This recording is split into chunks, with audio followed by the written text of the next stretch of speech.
Allez, dans cette vidéo, je vous donne 3 astuces pour donner un look cinéma à vos scènes. Je viens justement d'appliquer ces astuces dans ce montage d'introduction. D'ailleurs, vous avez peut-être reconnu le livre, c'est le journal du berger qu'on peut apercevoir dans le Disney, l'Atlantide, l'Empire perdu. C'est moi qui l'ai fabriqué parce qu'en fait, je fais un cosplay de ce personnage. Et d'ailleurs, si ça vous intéresse, sur mon Instagram, j'ai rejoué la scène du film avec les dialogues, là où le personnage reçoit le livre pour la première fois. Allez, moi c'est Benjamin, je suis photographe et vidéaste. Je rappelle que vous pouvez retrouver mes formations sur la plateforme Podia, comme par exemple une formation de montage et d'étalonnage sur DaVinci Resolve ou encore une formation à la retouche photo sur Lightroom. Alors le premier conseil pour essayer d'obtenir ce rendu qu'on retrouve essentiellement que au cinéma, c'est de penser à la décoration et aux accessoires. Bien trop souvent, c'est quelque chose qu'on a tendance un peu à délaisser et c'est là la différence avec le cinéma. Décorateur, accessoiriste de plateau, ce sont de vrais métiers et c'est un des éléments les plus importants dans le film. Ça impacte évidemment directement le rendu visuel. On devrait tous, je pense, mettre moins d'argent dans la caméra, dans les objectifs et plutôt investir une partie du budget sur la décoration et les accessoires.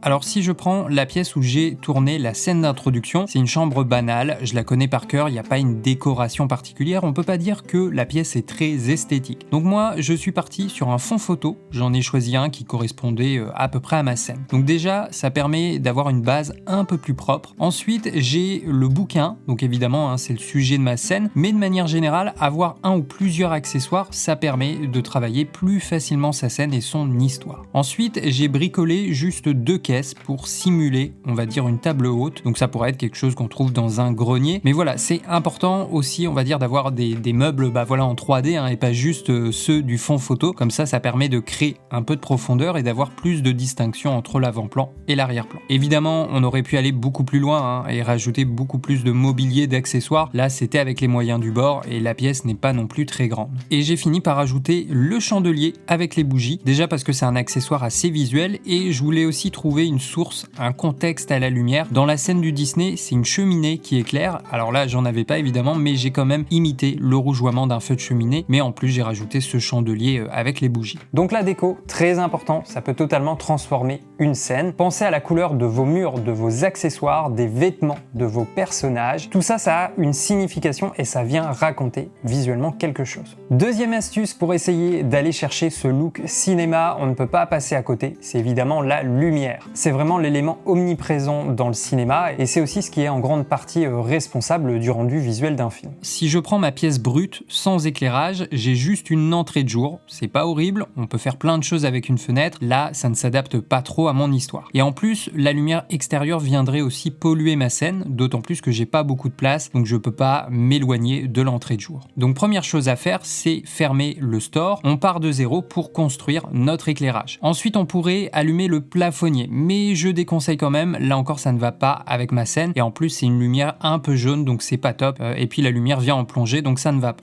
Alors c'est maintenant qu'on va rajouter les projecteurs. Donc moi j'avais placé un cob avec une softbox, c'est le cob 120D de chez Aputure en Daylight. Celui-là me permet d'augmenter un peu le niveau ambiant de la scène et en même temps l'idée c'est d'avoir une lumière un peu froide qui pourrait arriver d'une fenêtre à l'autre bout de la pièce en hors-champ. Ça pourrait être la lumière extérieure, par exemple la lumière de la lune parce qu'on serait plutôt le soir. Ma lumière c'est du 5600 Kelvin, d'accord. Moi en plus j'ai diminué la température couleur de ma caméra, donc je suis passé à 4400 Kelvin je crois, mais j'aurais même pu la diminuer encore plus pour justement accentuer ce contraste. Donc en faisant ça, je refroidis encore plus cette lumière et par-dessus, j'ai rajouté une gélatine de couleur, c'est du CTB, un classique, ça me permet de refroidir la lumière. Et puis ensuite, j'ai rajouté en complément un tube LED, donc c'est un pavotube de chez Nonlight. Je l'ai mis sur pied et celui-là, il est un peu plus de côté, on va dire en 3/4 contre en fonction de la position du personnage et en même temps, il éclaire un peu le fond. Donc là, voilà, on a notre base. Maintenant, l'ambiance de cette scène, pour moi, elle est vraiment créée avec l'effet de lumière dans la cheminée. C'est comme ça dans le Disney. Alors là, j'en ai pas encore une fois, mais je suis parti du principe qu'il y avait un feu de cheminée en hors-champ. Donc pour faire la lumière, le rougeoiement, l'effet d'une flamme, j'aime bien utiliser des projecteurs parce que généralement, ils ont tous un effet bougie justement qui permet de faire vaciller la lumière. Alors moi, j'aime bien pour ça utiliser les Dash de chez DMG. Je vous les ai déjà testés sur la chaîne. C'est des petites minettes, des torches LED et je peux contrôler facilement la couleur ou encore faire des effets. Donc j'en ai placé un avec le dôme, c'est une sorte de diffusion, je l'ai placé à plat sur le lit. Donc ça éclaire une partie du fond et en même temps une partie de la table. Ensuite j'ai rajouté un autre dash sur pied, un peu plus haut, avec un grid pour avoir un faisceau plus directif. Et là l'idée c'était d'imiter aussi un peu plus justement la lumière des bougies et la lumière vient également toucher un peu le livre. Et puis ensuite j'ai rajouté un tube LED, donc c'est un pavotube de chez Nonlight. Je l'ai placé au sol, je voulais renforcer un peu plus l'effet de lumière de la cheminée et des bougies. Donc ça permet aussi de déboucher voilà un peu plus le fond derrière la table. Donc voilà pour mon setup lumière. L'idée principale c'est quand même de garder du contraste et en même temps on a une opposition de couleurs, de température de couleurs. Voilà, entre le chaud et le froid, généralement ça va bien ensemble. Je vous parle rapidement de la config caméra. Donc pour tous ces plans, j'ai utilisé le Lumix S5 II.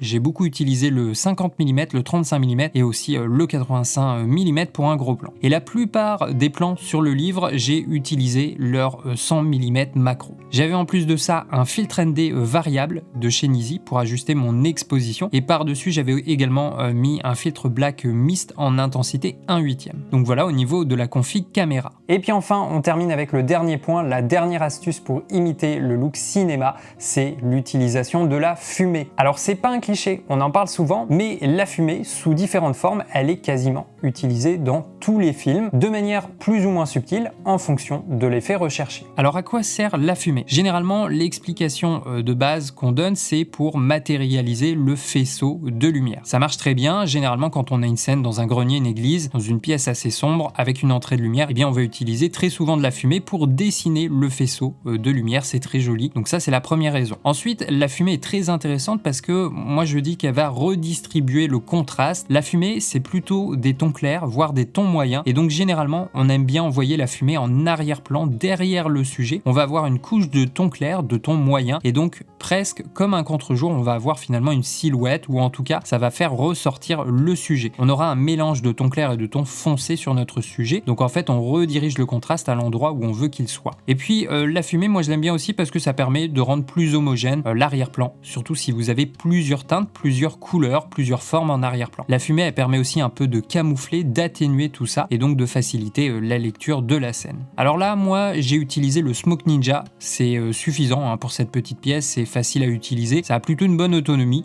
voilà, et puis je vous ai déjà fait le test sur la chaîne. Alors là comme il y a très peu de distance entre le sujet et le fond photo, il y a à peine 1 mètre, on s'en rend pas forcément compte, donc c'est pas très simple pour utiliser la fumée. J'ai quand même essayé de la mettre juste voilà, derrière le sujet, après elle se diffuse évidemment un peu dans toute la pièce, mais ça permet un peu de casser le contraste je trouve, et notamment au niveau des tons sombres en arrière-plan. Si je vous montre le début de la scène, donc sans la fumée, et puis avec la fumée, là c'est assez flagrant, on le remarque, on peut voir que les tons noirs sur l'arrière-plan ont été remplacés essentiellement par des tons moyens. C'est un peu comme si on levait le point noir sur la courbe en retouche photo. Après il y a plein de façons d'utiliser la fumée, mais voilà, ça permet de créer un petit effet, une ambiance qui serait un peu difficile à faire sans elle. Allez, je vous remontre la scène d'origine sans éclairage, donc sans fumée, juste l'entrée de jour, et maintenant la scène avec tous les éléments qu'on a vus dans cette vidéo.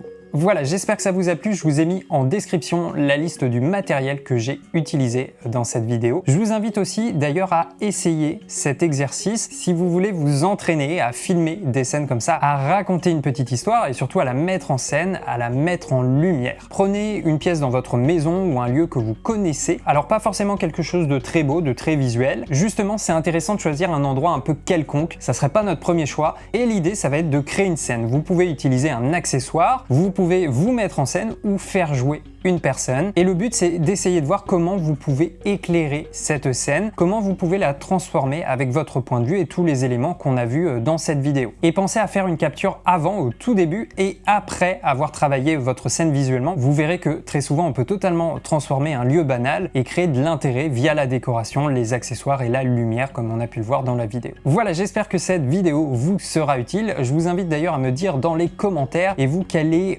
l'élément le plus important pour essayer de reproduire ce look cinéma. Quel est l'outil, l'élément vraiment que vous aimez le plus travailler. Petit aparté pour dire aussi qu'en ce moment je suis un peu moins présent sur YouTube, il y a eu moins de vidéos. Comme vous le savez si vous me suivez sur Instagram, en ce moment il y a pas mal de travaux chez moi. Je suis en train d'aménager un nouveau studio, notamment pour mon activité professionnelle et pour vous proposer de nouvelles choses sur YouTube. Ça arrive bientôt, donc voilà, les vidéos YouTube vont bientôt reprendre de manière un peu plus rythmée. Allez, c'était Benjamin avec Derrière la caméra, on se dit à tout de suite sur la prochaine vidéo.